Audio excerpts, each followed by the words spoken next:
أعوذ بالله من الشيطان الرجيم بسم الله الرحمن الرحيم تبارك الذي بيده الملك وهو على كل شيء قدير الذي خلق الموت والحياة ليبلوكم أيكم أحسن عملا صدق الله مولانا العظيم دین ব্যাপী ইসলাহি জোর টঙ্গিবাড়ি উপজেলা মসজিদে আয়োজিত এই মজলিসে উপস্থিত হযরত উলামায়ে কেরাম, মুরব্বিয়ানে কেরাম, দীনী ভাইরা, আল্লাহ রাব্বুল আলামিন আমাদেরকে দুনিয়াতে কিছু সময় থাকার জন্য পাঠাইছে এবং আমাদের এই থাকাটা অস্থায়ী।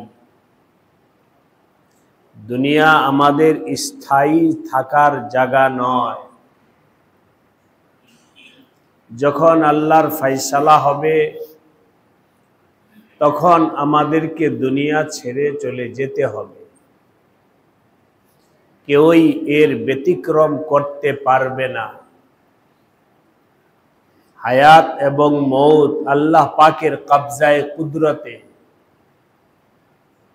আল্লাহ পাক যাকে চান ততদিন সে দুনিয়াতে থাকবে।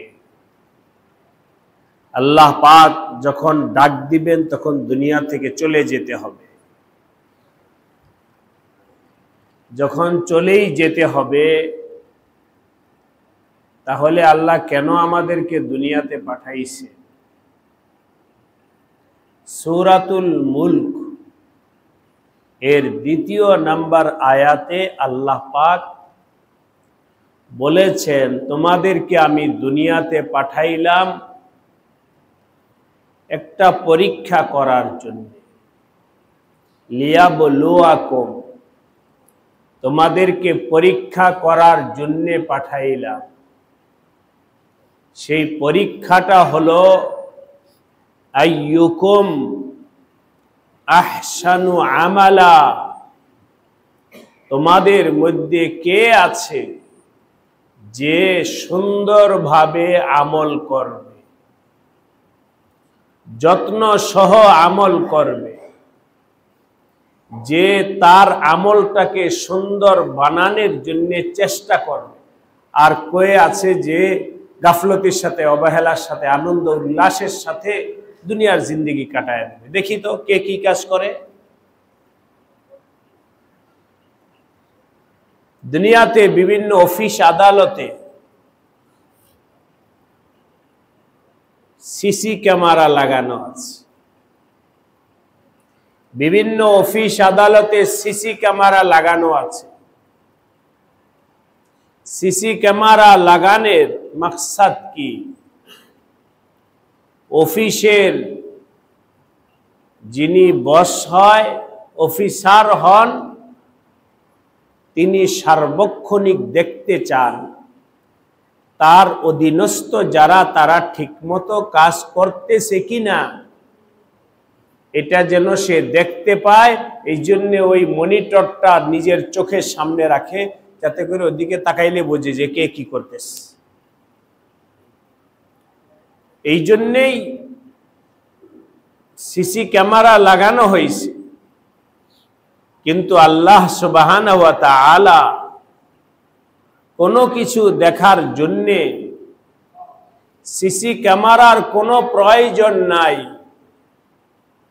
তিনি সার্বক্ষণিক আমার আপনার সারা দুনিয়ার মানুষের নকল ও হারকত, ওঠা বসা, জাহের বাতেন সব কিছু আমার আল্লাহ পাকের কবজায়ে কুদরত এবং নখদর্পণে আছে। আজকে আমরা জোহরের নামাজ পড়েছি, কে দেখছেন? আল্লাহ শুধু কি আমাদের নামাজের জাহের দেখছেন না, বাতেনটাও দেখছেন? বাতেনও দেখছেন। দুনিয়ার মানুষ হয়তো কেউ কেউ আমাদেরকে জাহের দেখছে, কথার কথা আমি এখানে নামাজ পড়ছি, আপনার পাশে দাঁড়ায় আপনি দেখছেন, আপনাকে আমি দেখছি, এই তো আমার সাথেই নামাজ পড়লো, এটা হলো আমি আপনার জাহের দেখছি নামাজ পড়তে। আপনি আমার জাহের দেখছেন নামাজ পড়তে, কিন্তু আমার বাতেন আপনি দেখেন নাই, আপনার বাতেন আমি দেখি নাই। আমার আপনার বাতেনটা দেখেছেন একমাত্র সত্তা, তিনি কে?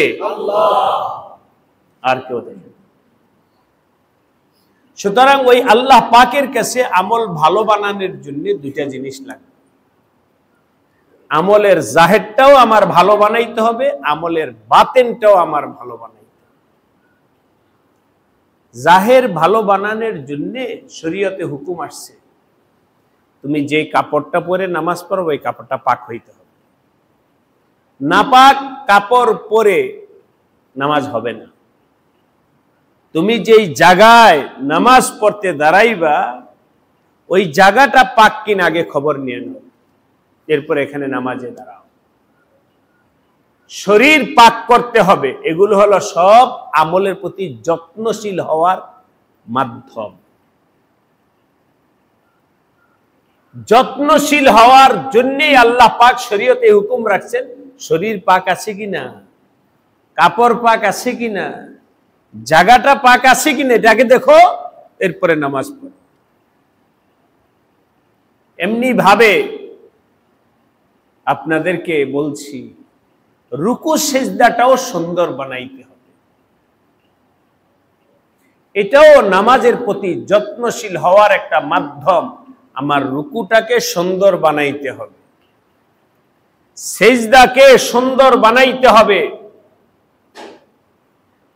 রুকু সিজদা সুন্দর কিভাবে বানাবো শুধু বুঝানোর জন্য বলছি। সেনাবাহিনীতে যারা যোগ দেয় তাদেরকে প্রেড করানো হয়, প্রেড।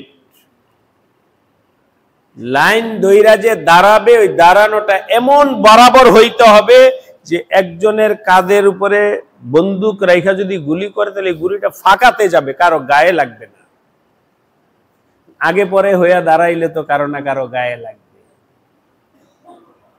এটা যেমন সেনাবাহিনী বলেন, পুলিশ বাহিনীকে বলেন, প্রশিক্ষণের একটা অংশ, যে তোমার চলা ফেরাটা অত্যন্ত চৌকান্নার সাথে হতে হবে। ঠিক এমনি ভাবে শুধু বুঝানোর জন্য বলছি, নামাজে মুসল্লিরা যে দাঁড়াবে জামাতের সাথে তাদের কাতারটাও এরকম সোজা হতে হবে। নবী আলাইহিস সালাম কখনো কখনো এই মিম্বারের উপরে দাঁড়াইতেন, দাঁড়ায় লোক পাঠাতেন, দেখো দেখো সবার কাতার সোজা হয়েছে কিনা, কাতার সোজা হয়েছে কিনা। এবং এটাও বলেছেন, তোমাদের নামাজের কাতার যদি ঠিক হয় আল্লাহ পাক তোমাদের কলবকেও ঠিক করে দিবে। তোমাদের কাতার যদি বাঁকা হয় তোমাদের কলবও বাঁকা হয়ে যাবে।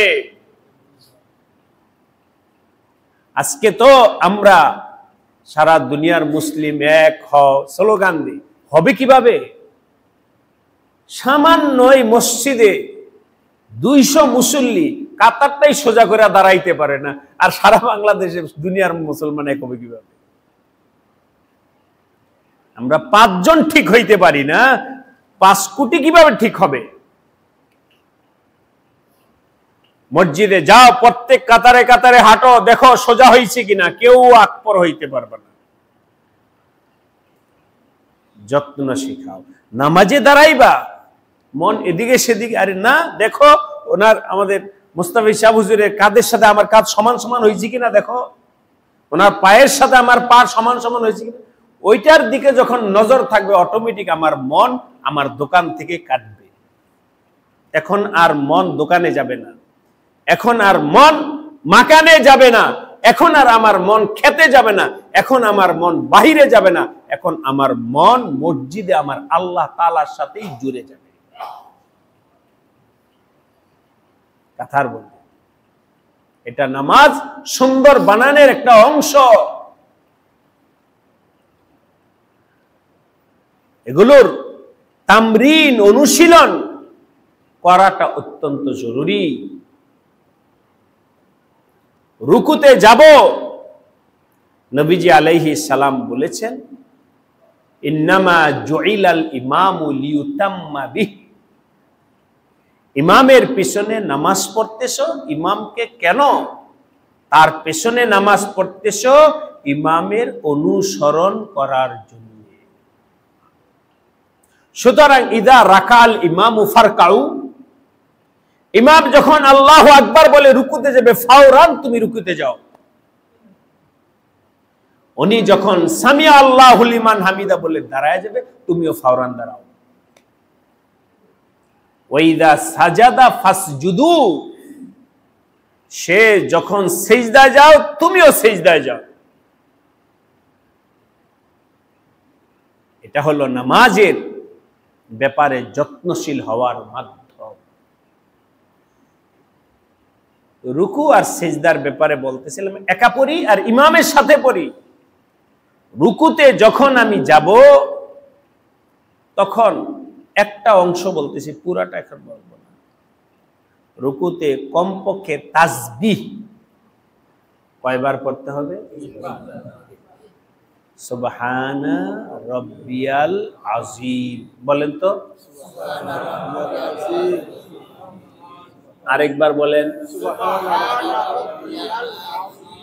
আমি আমার দ্বীনী ভাইদেরকে বুঝানোর জন্য বিষয়টা এভাবে বলি যে, যেহেতু আমি তাসবিহ 3 বার পড়ব, 3 তাসবিহটা 3 দমে পড়ব। একবার তাসবিহ পড়ে দমটা ছাড়ব, এরপর আরেক দমে আরেকবার। এবার এক দমে যেন 3 তাসবিহ না হয়। কেন? এক দমে 3 তাসবিহ হলে আমার তাসবিহটা যথাযথ সঠিকভাবে উচ্চারিত হবে না, অর্ধেক হবে। কি বলবো ভাই, এরকম পরে কি না? না, আমরা আজকে এখানে যারা বসছি সবাই এই সবকটা নেই। রুকুর তাসবিহটা আমি কয় দমে পড়ব? তাহলে দেখবেন অর্ধেক বিশুদ্ধ হয়ে যাবে আপনার। এবং যখন আমি 3 দমে তাসবিহটা পড়ব, তখন অটোমেটিক আমার রুকুর পরিমাণটা একটু লম্বা হবে। এই যে যাদের হজ উমরায় যাওয়া আছে তারা দেখছেন, হয়তো নজরে পড়ছে, একদল মানুষ আছে আল্লাহু আকবার, তারা 5 মিনিটের মধ্যে কয়শো রাকাত যে নামাজ পড়ে আল্লাহু আলাম। একবার ওদেরকে আমি ধরছি, তোমাদের বাড়ি কোথায়?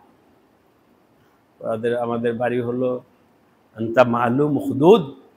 হ্যাঁ জানি তো, কোরআনে আছে তো আসহাবুল উখদুদ, নাহনু মিন আসহাবিল উখদুদ। উখদুদ একটা সম্প্রদায়ের নাম আছে, ওরা উখদুদ। নজরে পড়ছে?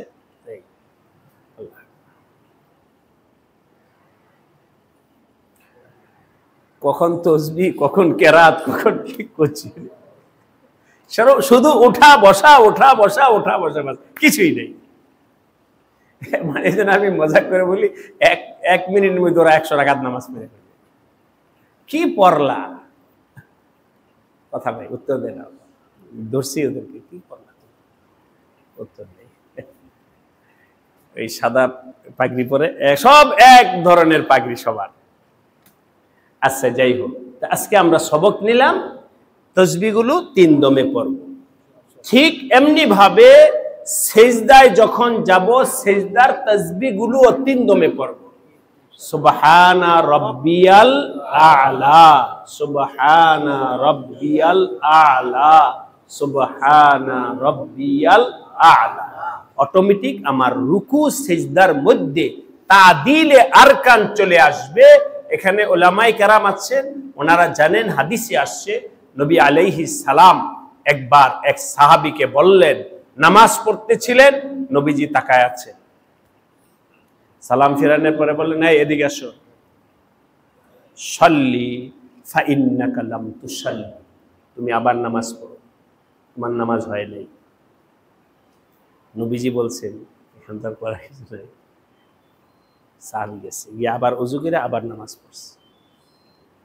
নবীজি তো তাকাই আছে, হয় নাই, আবার ডাকাইছে, এদিকে আসো, আবার পড়ো, একবার দুইবার তিনবার পড়ার পর তিনবারই পড়াইছেন, আবার পড়ো, আবার পড়ো, আবার পড়ো। পড়ার পরে বললেন, ইয়া রাসূলুল্লাহ, আমি আমার জানা মোতাবিক সাধ্য অনুযায়ী নামাজটা সুন্দর করে পড়ার জন্য চেষ্টা করছি। কারণ যেহেতু নবী দেখতেছে, এখন স্বাভাবিক আছি, কিন্তু আমার ভুলটা কোন জায়গায় হইতেছে এটা আমি বুঝতে পারি, বলে দেন। আর এখানে একটা কথাও আছে, যাই হোক, এটা হলো যারা টিচার, শিক্ষক, ছাত্র, তারা বোঝে যে একজন ছাত্রকে কিভাবে তারবিয়ত প্রশিক্ষণ দিতে হয়। এইভাবে শুধু বলে দিলে এটা দিলের মধ্যে এফেক্ট কম করে। যখন তাকে দিয়ে বারবার পড়াইছেন, তখন বলে, ইয়া রাসূলুল্লাহ, আপনি বলে দেন কোন জায়গায় ভুল হয়েছে।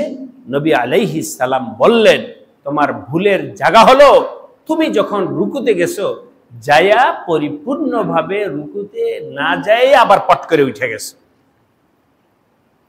ঠিক এমনি ভাবে এক সিজদা থেকে উইঠা পরিপূর্ণভাবে ভালোভাবে না বসে আবার আরেক সিজদার মধ্যে পট করে। মুসলিম শরীফের হাদিসে আছে, অন্য কিতাবে আছে, নুকিরা নাকরাতাদ দিক, মজাক করে, এটা হলো মুরগির ঠোকরের মতো। মুরগির ঠোকর দেখছেন যখন আদার খাওয়াইতে থাকে, মানে মুখে একবার নিয়ে খাইয়া যে আবার ঠোকর দিবে তা না, আবার।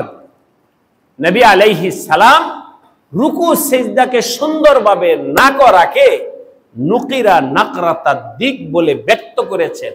সুতরাং তোমার এই জায়গায় ত্রুটি হয়ে গেছে, এটা ঠিক করে নাও। এবার বোঝেন রুকু সিজদা ঠিক করাটা কত বড় জরুরি বিষয়। সবাই চেষ্টা করবো ইনশাআল্লাহ। এতটুকু তো মনে রাখতে পারবো যে আমার রুকু সিজদার তাসবিহগুলো 3 দমে পড়ব। এটাও বলে দেই যে 3 দমে পড়তে হবে, এটা কিন্তু কিতাবের বা কোরআন হাদিসের মাসলা না, এটা আমি বললাম। তবে আশা করি এটা ভুল হবে না। কেন বললাম? মাকসাদটা হাসিলের জন্যে, সহজভাবে বুঝানোর জন্যে, যে আমি যখন এভাবে 3 দমে পড়ব তখন আমার বলাটা পড়াটা বিশুদ্ধ হবে। আল্লাহ পাক আমাদের সবাইকে তৌফিক দান করেন। শুধু এই কথাটা বলার জন্য আমি এখন বসছি যে আমাদের রুকু আর সিজদাটা যেন সহি হয়। আপনারা অনেকেই জানেন, আলহামদুলিল্লাহ, আমাদের ইসলাহি জোর হয় 3 দিন ব্যাপী আমাদের মাদানী কমপ্লেক্স খানকায়। সেখানে লম্বা আলোচনার ঝুড়ি ছাপানো হয় না, একাধারে 2 ঘন্টা 3 ঘন্টা 5 ঘন্টা একজন মানুষ কতক্ষণ বসে থাকতে পারে? আমাদের এখানে 24 ঘন্টাই তো। এই প্রতি নামাজের পরে একটা কথা হয়ে গেল, এক সময় 2টা কথা হয়ে গেল, এই যে বলে ফেললাম না, শেষ, এই মজলিস শেষ, যাও এবার খাওয়া দাওয়া করে বিশ্রাম করো, আবার আসরের পরে আরেকটা কথা বলবো। একাধারে বললে কে মনে রাখবে? এগুলো মনে রাখবে না, কিছু হবে না। ইসলাহি জোর, এটা বয়ান বক্তৃতার মজলিস নয় যে বলবে একজনের পর একজন বলবেই বলবেই বলবে, মানুষের কান একেবারে ছিদ্র হয়ে যাবে বলতে না। আমলের জন্য এই মজলিসে আমরা একটা সবক নিলাম যে আমি আমার রুকু এবং সিজদাটাকে ঠিক করব। মনে থাকবে ইনশাআল্লাহ। আল্লাহ পাক আমাদেরকে তৌফিক দান করেন। ওইটারই প্রস্তুতিমূলক আমাদের টঙ্গিবাড়ি কেন্দ্রিক একদিন ব্যাপী। আজকে সকাল কয়টা থেকে শুরু হয়েছে? 10টা থেকে শুরু হয়েছে। ইনশাআল্লাহ এশার পরে বয়ান করে আখিরি মুনাজাত হয়ে যাবে, আমরা চলে যাব ইনশাআল্লাহ। এখন খাওয়া দাওয়ার পর উলামায়ে কেরাম, আইম্মে মাসাজিদ, ওনাদের সাথে কিছু দ্বীনি কথা হবে, কিভাবে আল্লাহর বান্দারা দ্বীনের পথে আসতে পারে, আমলের পথে আসতে পারে। ওনাদের কিছু অভিজ্ঞতার কথা আমি শুনবো, আমারটা ওনাদেরকে শোনাবো কিভাবে। এরপরে আবার আসরের পর থেকে বয়ান হবে, সুন্নতের বয়ান। মাগরিবের পরে কোরআনের তেলাওয়াত হবে, জিকির হবে, বয়ান হবে। এশার নামাজ যথাযথ সময় হবে। আমরা কখনোই বয়ান মজলিসের জন্য নামাজকে তাখির করি না, যে নামাজ পরে পড়বো না। নামাজ তার জায়গা মতো হয়ে যাবে। নামাজের পরে কিছু কথা হবে, আখেরি মুনাজাত হবে, এরপরে আমরা ইনশাআল্লাহ বিদায় নিব। আল্লাহ পাক যাকে যতটুকু সময় এখানে থাকার তৌফিক দান করেন, সে চেষ্টা করব থাকার জন্য। ঠিক আছে।